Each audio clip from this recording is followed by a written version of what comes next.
में जो सबसे ज्यादा जमवाड़ा था वो था ज्यूस का। और ज्यूस शुरू से बिजनेस कम्युनिटी रही है। एक किताब है, नॉवेल है बड़ी प्यारी, उसका नाम है द मर्चेंट ऑफ वेनिस। पता नहीं तुमने पढ़ी कि नहीं पढ़ी। उसमें वो जो मर्चेंट है ना वो ज्यू है। हाँ, इनसे बड़ी कम्युनिटी बिजनेस में कोई नहीं दुनिया में, ज्यूस। इनसे अगर तुम उधार ले लिए और वापस नहीं दिए तो तुमको मरने नहीं देंगे। ये यमराज से समझौता कर लेंगे कि अभी इतना पैसा बचा है, ले लूं तब मारना। मारवाड़ी, यहूदी, सिख, सब अच्छी बिजनेस कम्युनिटियां हैं, बिजनेस करना जानती हैं। हमारे कंट्री में अगर बिजनेस रिलैक्सेशन मिल जाए तो ये सब जो कनाडा और दुबई में बैठे हैं सब यहीं बैठे। लेकिन इतना टैक्स फैक्स इतना कि बेचारे सब बाहर कंट्री में भाग जाते हैं कि छोड़ो यार, यहाँ बिजनेस है नहीं करना। यहूदियों को पता चला कि साहब एनर्जी अगले शताब्दी की, जो 20वीं शताब्दी की एनर्जी वो है ऑयल। है कहाँ? बोले अरब वर्ल्ड में। तब यहूदियों ने कहा यार अरब में है, हमारा पुश्तैनी घर है वहां पे। 1897 में एक ऑर्गेनाइजेशन बनी, यहूदियों ने बनाई, world Zion organization. Zion, world Zion organization. और थियोडर हर्जल ने बनाई, थियोडर हर्जल। इसको बनाया थियोडर हर्जल ने, थियोडर हर्जल ने बनाया इसको। Zionist movement.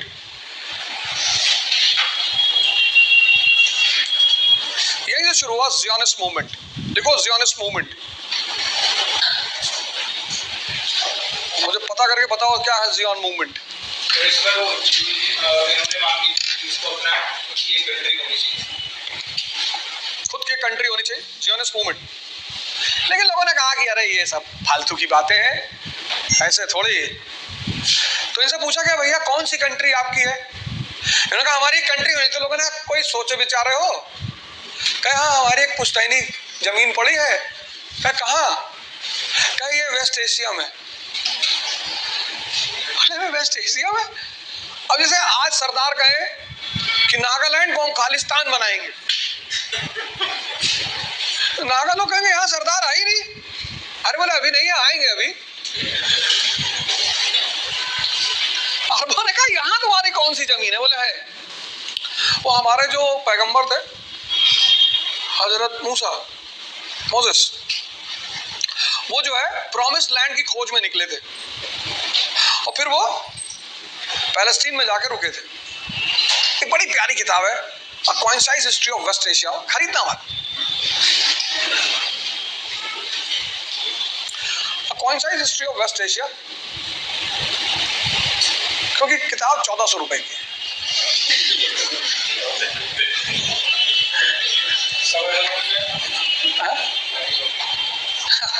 मत खरीदो, हम दे देंगे, एक एक करके पढ़ लें। बड़ी प्यारी किताब है, यहूदी ने लिखी है, लेकिन बड़ी अनबायस्ड हिस्ट्री लिखी है उसने।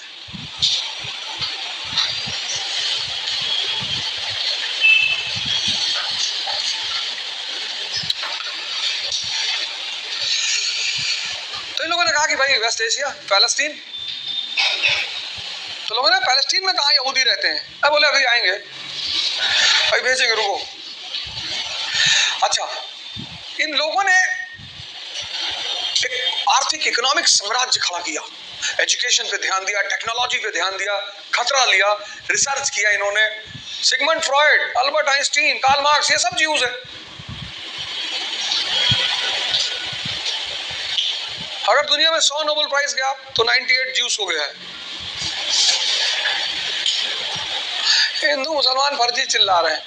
ऐसा था हमारे यहाँ पहले, हम लोग नीचे से देखते थे तो आसमान के उस पार भी दिखता था पहले। अब काहे नहीं देख पा रहे हो? जितने लोगों का भविष्य मरा हुआ है वो सब अतीत की बातें करते हैं। हमारे बाबा ऊंट रखे थे, हम बकरी रखे। पंचायत का माधव है नहीं, बकरी रखा है। सचिव जी वही एक बकरी है हमारा, वो प्रधान बनेगा वो। तुमको अगर सत्ता बननी है तो तुम्हें किसी भी व्यक्ति को अपने परिवार में सबसे पहले एजुकेशन पे ध्यान देना चाहिए।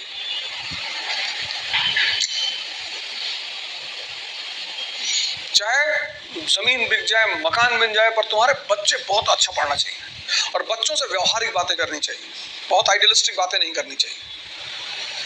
पकड़ लेते हैं उनकी ऑब्जर्वेशन पावर बहुत स्ट्रांग होती है। अब जिसके फादर खुद सिगरेट पीते हैं वो क्या अपने बच्चे से कहेंगे मत पीना?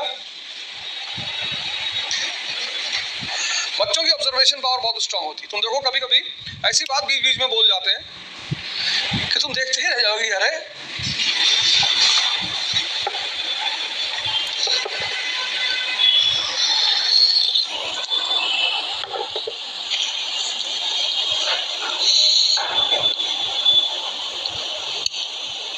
कहानी यहां से शुरू हुई 1897 से ज़ियोनिस्ट मूवमेंट। क्यों यहूदियों को अपना होमलैंड चाहिए, तो कहां चाहिए? तो साहब पैलेस्टीन चाहिए, ठीक है। अरे लोगों ने कहा ऐसे ही कहानी यहां पे शुरू हो गई, डिस्कशन होने लगा, इंटरनेशनल फोरम्स बनने लगे, डिस्कशन ये वो वगैरह वगैरह। फिर एक बड़ी जबरदस्त घटना घटी दुनिया में, फर्स्ट वर्ल्ड वॉर। अब ऐसे डायग्राम बनाते चलना, तब तुम्हें लास्ट में पूरी कहानी कनेक्ट हो जाएगी कि इजराइल बना कैसे, फिर कैसे उसका प्रॉब्लम हुआ, ये सब वगैरह वगैरह। यहां तक बात क्लियर हो रही है ना? तो अब कहानी आगे बढ़ी। इसके बाद जो सबसे बड़ी घटना घटी वो थी first world war 1914। First world war शुरू हो गया, लड़ाई शुरू हो गई।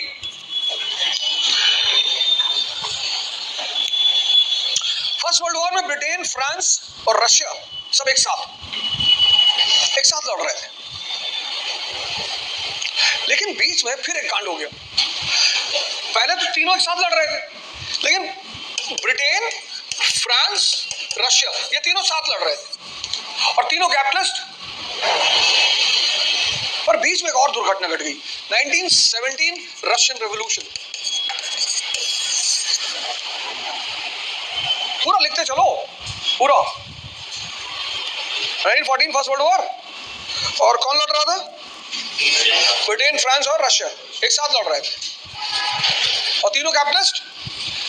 लेकिन 1917 में फिर दुर्घटना घट गई, Russian revolution, and Russia becomes communist and comes out of first world war. Enemy of capitalist. अब रशिया की लोकेशन देखो और अरब वर्ल्ड की लोकेशन देखो, करीब में। और कम्युनिज्म के नियम और इस्लाम के नियम बहुत मिलते हैं। जैसे एक मुसलमान यहूदी के साथ रह ही नहीं सकता, हिंदू के साथ रह लेगा, ईसाई के साथ रह लेगा, हिंदू के साथ तो बड़े मस्ती से रहेगा, बिरयानी, लेकिन यहूदी के साथ नहीं रहता। क्योंकि यहूदी का मेन धंधा क्या है? ब्याज। और इस्लाम सबसे ज्यादा ब्याज के अगेंस्ट में है। मतलब फंडामेंटली दोनों के बीच पट नहीं सकती, फंडामेंटली नहीं पट सकती। ब्याज, इंटरेस्ट सिस्टम, फिर खाना, पोर्क,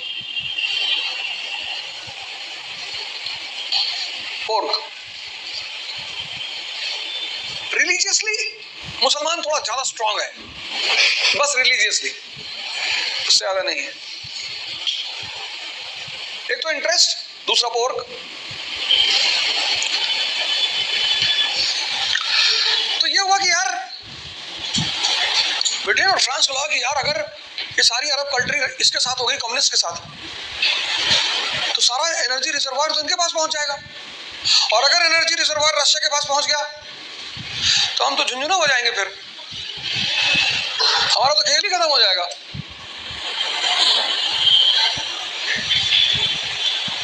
तो जब ये वॉर चल रहा था उसी वक्त ब्रिटेन ने एक डिक्लेरेशन दी, बड़ी प्यारी, 1917। कौन था फॉरेन मिनिस्टर? ब्रिटेन का फॉरेन मिनिस्टर कौन था 1917?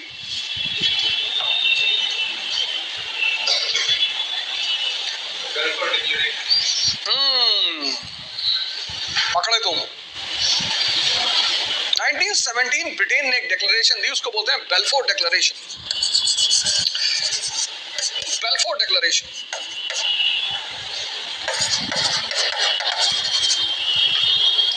Balfour declaration. He was the foreign minister of Britain, Balfour, Arthur Balfour। लिख लो आर्थर बेल्फोर ब्रैकेट करके, foreign minister of Britain, Arthur Balfour। And in this declaration, Britain said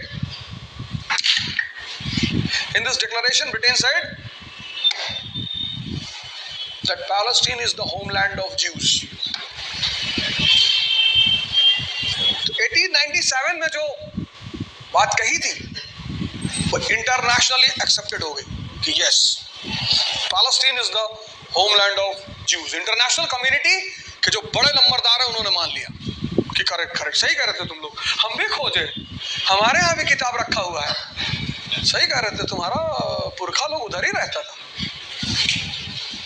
अरे यहूदी बोले इतना मत बताओ। तो यहां पर एक बात कंफर्म हो गई कि भैया इंटरनेशनल कम्युनिटी के नंबरदार का एक्सेप्टेंस मिल गया। किसका? ब्रिटेन का। और ब्रिटेन के बारे में 1917 में कहा जाता था कि the sun never sets in British empire. फिर अरब के लोगों ने कहा कि भैया वो सब तो ठीक है, लेकिन यहाँ यहूदी कोई है नहीं। हाँ बोले, आ रहे ना, तो भेजेंगे अभी। 1918 में वर्ल्ड वॉर खत्म हो गया। और जब 1918 में वर्ल्ड वॉर खत्म हो गया तो 1920 में एक ट्रीटी हुई, ट्रीटी ऑफ सेवरस।